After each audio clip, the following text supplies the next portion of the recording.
नमस्कार शेतकरी मित्रांनो, आज आपण टोमॅटो पिकामध्ये फुलावस्थेमध्ये कोणकोणत्या अन्नद्रव्यांची गरज पिकाला असते याविषयी माहिती पाहतोय. आज आपण या प्लॉटमध्ये आलोय. हा 38 दिवसांचा प्लॉट आहे. याच्यामध्ये बघू शकता की चांगल्या प्रकारे फुलधारणा झालेली आहे. टोमॅटो सारख्या पिकामध्ये फुलधारणा होण्यासाठी व फुलांपासून फळधारणा होण्यासाठी प्रामुख्यानं फॉस्फरस आणि पोटॅश या मुख्य अन्नद्रव्यांची गरज असते. दुय्यम अन्नद्रव्यांमध्ये विचार केला म्हणजे सेकंडरी न्यूट्रिएंटमध्ये विचार केला तर कॅल्शियम आहे, मॅग्नेशियम आहे, सल्फर आहे यांची पण गरज असते. त्याच्याबरोबर जर मायक्रोन्यूट्रिएंट म्हणजे सूक्ष्म अन्नद्रव्यांमध्ये विचार केला तर तुम्हाला बोरॉन आणि झिंक या अन्नद्रव्यांची गरज असते. आता ही सगळी कंप्लीट अन्नद्रव्य देण्यासाठी तुम्हाला मी 2 फवारणी आणि 2 खत नियोजन सांगतोय.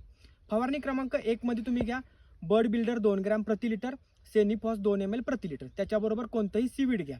ठीक आहे. याच्यामधून प्लॉटमध्ये जे काही प्लॉटला आहे ते नायट्रोजन जाईल, महत्त्वाची गोष्ट म्हणजे फॉस्फरस मोठ्या प्रमाणामध्ये जाईल, त्याच्याबरोबर पोटॅश पण जाईल, त्याच्याबरोबर कॅल्शियम जाईल, झिंक जाईल, त्याच्याबरोबर बोरॉन पण जाईल, ते मॅग्नेशियम पण जाईल.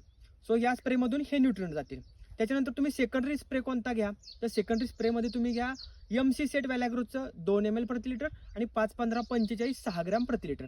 याच्यामधून काय जाईल, फॉस्फरस जाईल, पोटॅश जाईल आणि त्याच्याबरोबर बोरॉन पण जाईल. विथ MC सेटमुळं चांगल्या प्रकारे फुलधारणा होईल. तर शेतकरी मित्रांनो हे 2 स्प्रे तुम्ही घ्या. त्याच्यानंतर खालनं ड्रिप नियोजनामध्ये विचार केला तर पहिल्यांदा सोडा तुम्ही प्लॉटची हाईट नसेल तर 13-40-13 मॅग्नेशियम सल्फेट 4-4 किलो सोडा. हाईट असेल, पेऱ्यातील अंतर जास्त असेल 0,52-34 4 किलो मॅग्नेशियम सल्फेट 4 किलो हे सोडा. याला ऑप्शन म्हणून तुम्ही 0,42-47 सुद्धा सिंगली सोडू शकताय. त्याच्याबरोबर दुसऱ्या खत नियोजनामध्ये काय सोडा 13-0-45 प्लस कॅल्शियम नायट्रेट. हाईट असेल तर तुम्ही कॅल्शियम ऑक्साईड पण सोडू शकता किंवा मग तुम्ही 13-0-45 प्लस हे पण सोडू शकताय, हायड्रोस्पीड पण सोडू शकताय. सो अशा प्रकारे तुम्ही 2 फवारण्या आणि 2 खत नियोजन करा. चांगल्या प्रकारे फुलधारणा झालेली तुम्हाला दिसेल, चांगल्या प्रकारे फळधारणा झालेली सुद्धा दिसणार आहे. तर शेतकरी मित्रांनो, आजचा हा माहितीपूर्ण व्हिडिओ तुम्हाला कसा वाटला हे तुम्ही कमेंट करून नक्की सांगा आणि व्हिडिओ लाईक आणि शेअर नक्की करा. धन्यवाद.